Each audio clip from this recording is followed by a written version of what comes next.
everyone, and welcome back to Book Nook, your favorite podcast where we talk about all the books that make you laugh, cry, and always leave you feeling inspired.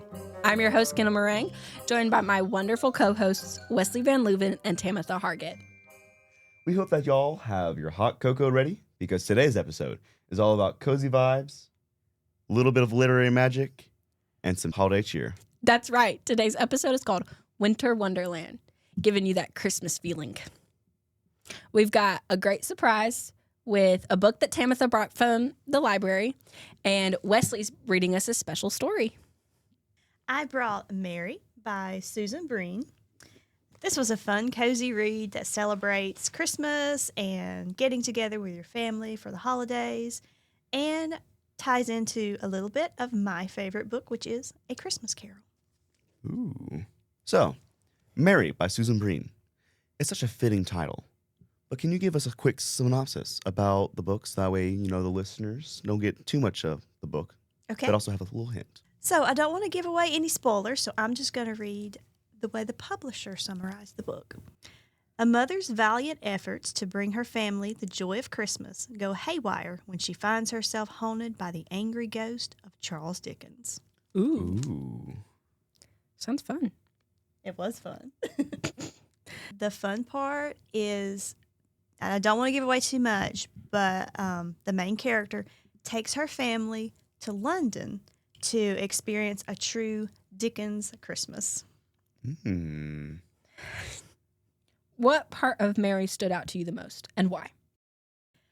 So I am a huge fan of A Christmas Carol. In fact, my Christmas Eve tradition every year is to get a big cup of hot chocolate or hot cocoa and settle in by the fireplace and read A Christmas Carol. Since it's like 90-ish pages, it's a good one-sitting read to get you in the holiday spirit. How would you say that Susan Breen introduces the holiday spirit through her characters? So it's actually kind of funny and true to life. The lady brings her family together, and there's a bit of dysfunction, but in the end, they're all working together to make this the best Christmas ever, despite some bumps in the road they hit. There's always the beauty in the chaos. Yeah. So you mentioned how you always read the Christmas Carol. Yes. Did any scenes from the book remind you of your own holiday traditions? Yes, she has a very prized copy of A Christmas Carol. I have a very prized copy of A Christmas Carol, which is not autographed like hers was, but when I was a child, my mom gave me it was like a Christmas treasury, and it had several different Christmas stories, A Christmas Carol being among them, and it had some actual Christmas carols, like the full lyrics to like O Come, Emmanuel. And that book, I have kept it since, I don't even remember how old I was when she gave it to me, but the main character having a prized edition of A Christmas Carol, and then, of course, linking that to mine, and just the love of that book, it really connected with me. That seems very sweet and all. Now, would you say that Mary is a book that you would read like every single December? Or would you say that's like more of a one-time cozy little vibe kind of book? I've actually thought about getting the audiobook of this and having the audiobook playing while I decorate for Christmas or cook for Christmas. That's such a mood. I Yeah. love having background music while I decorate for Christmas. Yeah. So why not a background book, honestly? Exactly. You have to listen and pay attention to a book a little bit more than you have to listen and pay attention to music. I know, like, when we were decorating for the mic, he turned music on, and we had music playing around the mic It definitely helped. while we decorated. It put us definitely in the spirit. If Mary were turned into a Christmas movie, who would you cast as the lead? Oh, that is a tough question. Gosh. Now, it doesn't have to be anyone that you know. It could be someone that completely It's outside me. the podcast. She would cast me as the lead, actually. Kendall. That's Absolutely the obvious Kendall. first choice. Obviously. I mean, yes. Kendall's always top choice. No, what famous person would you cast? Oh, gosh, that's really tough because probably Catherine O'Hara, because she would capture that chaotic yet funny vibe. I can really see her doing it. Once I'm famous, And I then, will be of the course, answer. You Then know, you'll be the runner-up. I'll be the runner-up once I'm famous. You're the understudy. I'm the understudy. All right, Wesley, it's your turn. Alrighty. Now that we've talked about that wonderful book, thank you very much again, Tamatha. Absolutely. It's time to get into story time. Now, I've brought us a book today. It's a special little book, but I'm going to need a little holiday magic in order to summon it here. How did you do that? You're magic. A little bit of holiday cheer. Can you make my dreams appear like that? I want a Disappear. pony. I'm sorry. Oh. Can you make a kitten show up in my Yeah. hand? The story I have today for us is Peef the Christmas Bear. Copyright 1995 by Tom Higg. All right. Once upon a polar night, so many years ago, while starlight sparkled silently upon the hills of snow. Oh, the illustrations are pretty in this book. The elves in Santa's workshop heard a jolly, laughing call. They put aside their work and made their way along the hall to Santa Claus, who said, "There is a job I need to do. I am going to need help of every one of you. Please bring a piece of cloth to me, a prize above the rest." See, the little elves running down the hall. They're on the way to go see Santa. What does Santa have in store? The Wonderful What did I say? Wizard of Oz. No, it's the wonderful Santa Claus. Okay, my bad. They try to guess at Santa's plan while walking to the chest that held the bolts of fabric for the clothing and the toys. They made each year by Christmas for the world, girls and boys. And every elf, as Santa asked, picked out a special piece. See, they're digging through the little chest. Aw. Little I piece would of pick cloth. the pink polka dots right there, flying through the air. Santa knows what he's doing. Oh. And he brought it back to Santa Claus and placed it by the fleece that Santa used for stuffing. Then, by a golden candle glow, they watched with growing wonder as the man began to sew. A scrap of blue, a seam of pink, Ooh. some green, some red, some brown. Why, every color that there was running up and down, the front and sides and underneath of what was forming there. Santa's working very fast. How did Santa get all that cloth into that little bear? He's That's magic. my question. Santa's magic. Okay. He can fit down a chimney. He can do this. Okay, that works too. A Santa handmade masterpiece. A brand new Christmas bear. Oh. No polka dots. And just before the last few stitches, as a final touch, dear Santa said, "A little bear who means so very much has got to have a way to say his name. Now, don't you think?" The elves all nodded yes. Then Santa Claus, quick as a wink, installed a little button in the tummy of the bear and said, "Now, all I need to do is touch once. There." He's on a little belly button right there. Oh.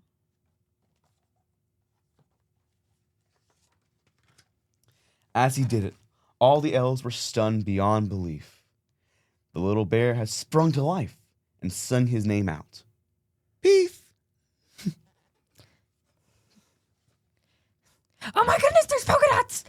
Told you there's polka dots. What did I say? Here's the polka dots, Kendall. And they're pink. I know. And they're green too. Pink and green. Alphaba and Glinda.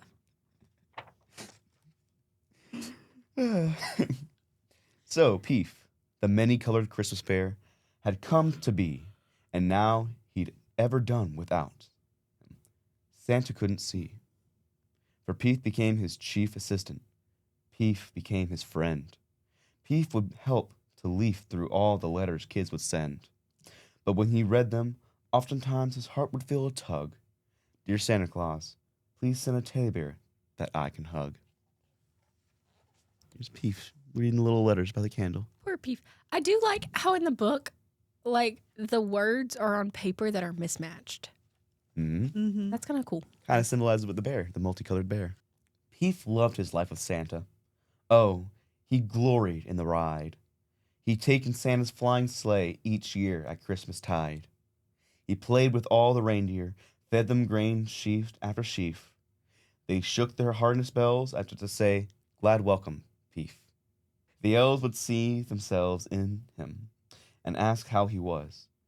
He'd Peef with blushing thanks when they would praise his plushy fuzz. How does a bear blush? How does a bear Peef? I don't know. There he is feeding the reindeer.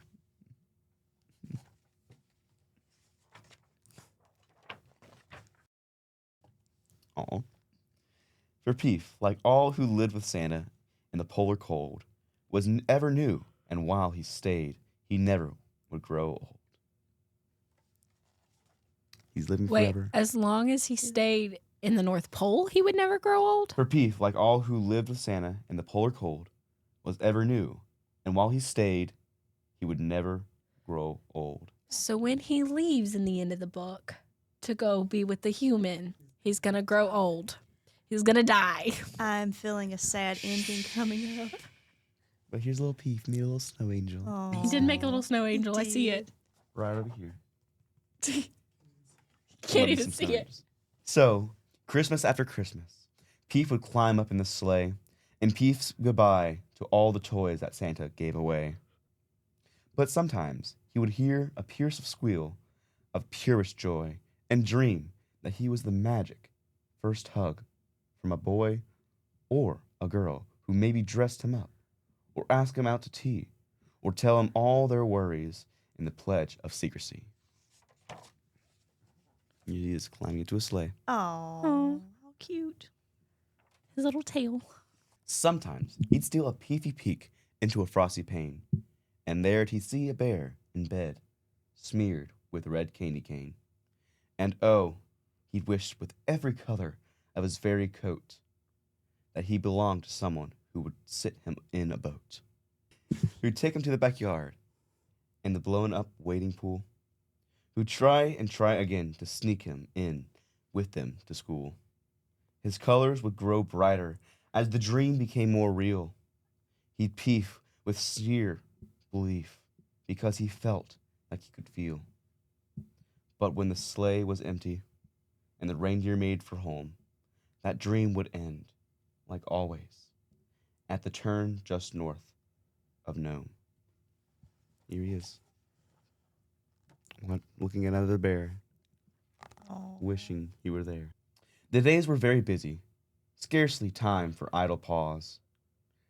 Besides, the barely ever stopping like Santa Claus. The Peef peefed a happy melody that sweetened up the air. Wherever he was working, Peef's bright baritone was there. And Peef was deeply grateful. Oh, he knew he had made it. He owned so much to Santa, and now he was afraid to tell the kindly man the truth. It seemed so hard because it wasn't that he didn't love to be with Santa Claus. He is helping Santa. But still, no matter how he tried to hide his heart's desire, he'd find himself with Santa sipping cocoa by the fire. And as the burning logs would pop and hiss, he'd start to stare, and there within the flames he'd see a vision of a bear, who looked just like him, lying right beside a sleeping child, exactly as a teddy bear was meant to do. There you are. And right in the fire, you can see a bear with a little girl. And he's sitting there with Santa, sipping some cocoa. I don't know The if y'all bear can doesn't see have that. any patchwork on it, though. So It's a fire. I don't think it has designs in fire. Though I'm already kind of impressed how the fire made a little bear and a girl. So then again, anything could happen. A wild excitement would go through him, and he jumped in Santa's lap. He'd almost say, "Please take me to the elves and let them wrap me up in Christmas paper. Let them take me to the sleigh. Oh, Santa, how I love you, but I must give me away. Oh, Santa." But every single time he tried, one breath before he'd had it said, he'd stop himself, hugged Santa tightly, then he went to bed. Here he is hugging Santa Claus. poor Peef. We love Peef. And so, one year became the next, and Peef, the Christmas bear, remained at Santa's side, and never looked the worse for wear. For passing time had no effect in Santa's magic land, and tears repaired themselves with just a touch of Santa's hand. and jelly stains don't happen, nor do button eyes get lost, and stuffing is replaced when needed. Never mind the cost. Here he is, sleeping in bed. Oh. Santa tucking him in.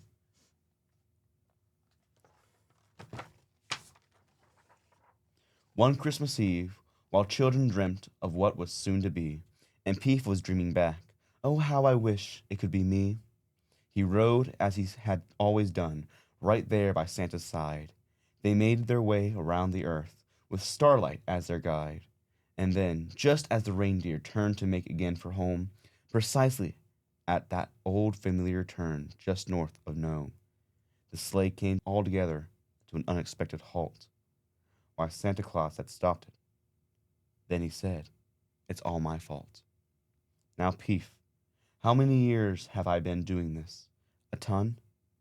I can't believe I'm short of toys, and yet I am by one."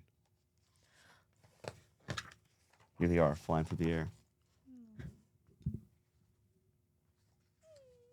I'm gonna cry. But there was something special in that tone of Santa's voice that told the little bear that this mistake was made by choice. And Peef looked up to Santa, but the old man looked ahead, his eyes alight with, "I'm not sure just what." Then Santa said, "We have a special duty to the children, you and I. We can't forget a single one. You know the reason why. We have to think of them before we think about ourselves. Besides, we have a set to good example for the elves." I guess that's what I'm trying to say. Then he came to say no more.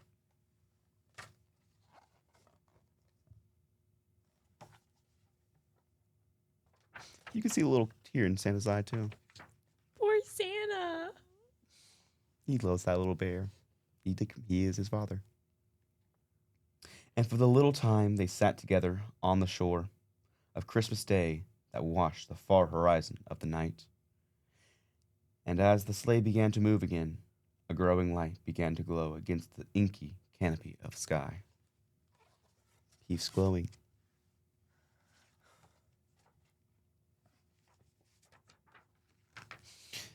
Oh, it's so sweet.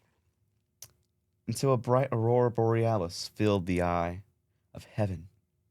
Oh, the colors that adorned the Christmas air, all radiating from the heart of one small teddy bear. The little fellow peefed for joy. His dream was coming true.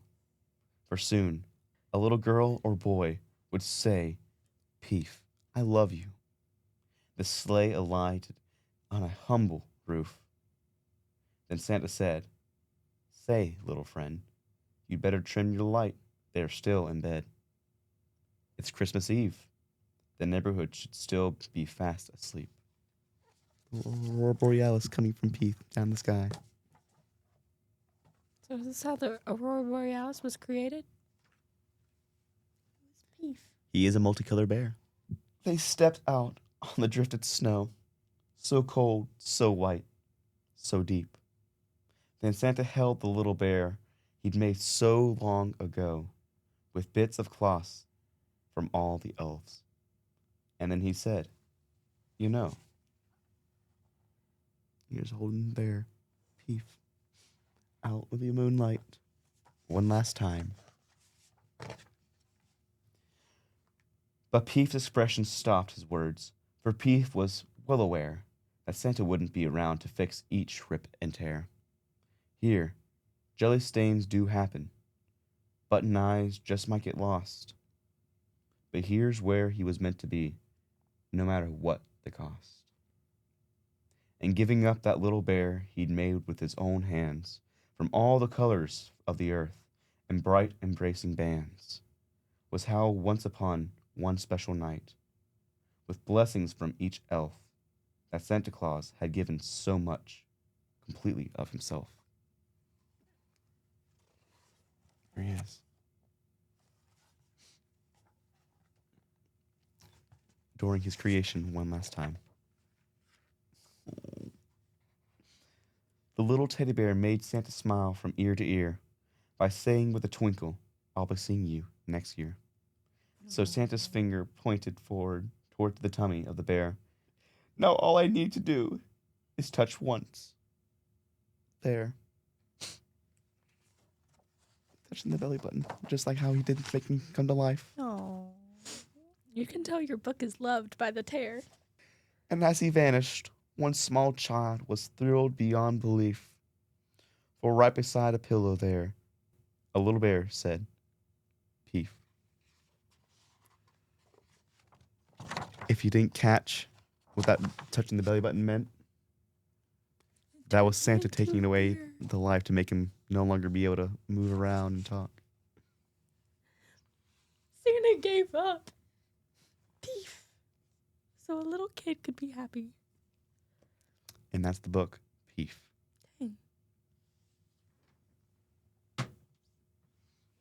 It's a sweet story. I think that story hits a little harder. Absolutely. It's a story that's always been one of my favorites.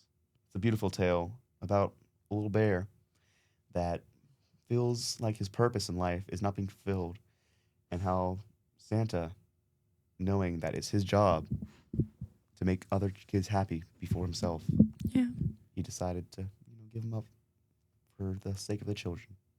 Let's talk about it for a minute. Absolutely.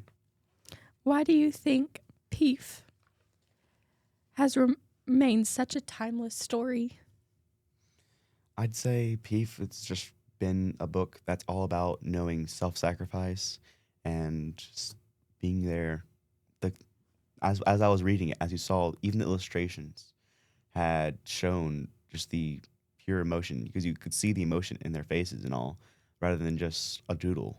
Like, you could see that they put detail. My stick figures won't make it into an illustration one day. Maybe you'll go to a museum. You never know. What museum's going to take my stick figures? You have to pay them. What lesson from Peef feels like it's relevant today? That's a good question. I'd say probably the most relevant lesson would be follow your passion and your dreams. Honestly. That's really relevant to college students. Oh, yeah. Even though they change up all the time. Yeah. If you could give Peef a modern twist, what would it be? A modern twist of Peef. I'm using peefing as a verb now. Just like Peef the book. is going to be the verb. I'd say I'd peef it up a little more. Just kidding. my modern twist on the book, I'd say, would probably be something along the lines of like making to where there'd be a few more toys that were surrounded Peef and all, and maybe they themselves say goodbye to Peef as well. That's nice. That's cute. Yeah. Do you have anything to add, Tamatha? Any questions? Oh, I think that was a sweet story. Any comments? Any concerns? Well, I'm a little concerned because now I'm going to always be thinking Peef. What? Remind you. Yeah, Steven. Why don't you come into the show and say that? Yeah, come on, roll your chair. I gotta go to this Peef Roll your chair, party. say hey. The hand again.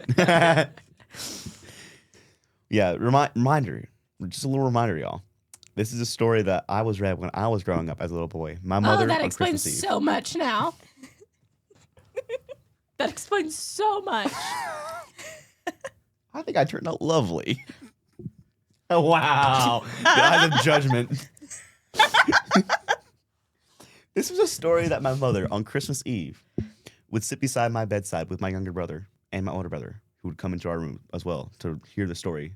My mother would read 3 stories. The Night Before Christmas, Peef, and a 3rd story that she would change up every year. Oh, that's sweet. The night before Christmas, Wesley went to sleep. Not by choice, but by a frying pan named Peef. I was peefed. A huge thank you to everyone who tuned in for this special Winter Wonderland Book Nook. Thank you for Tamatha bringing in Mary by Susan Breen. And thank you, Wesley, for reading Peef. I know that I will remember this for years to come. Whether you're curled up with a good book or watching Christmas lights, thank you for joining us. on Book Nook tonight. I've been your host, Kendall Morang, with Wesley as co-host and Tamatha. Wishing you all a Merry Christmas. Peef out.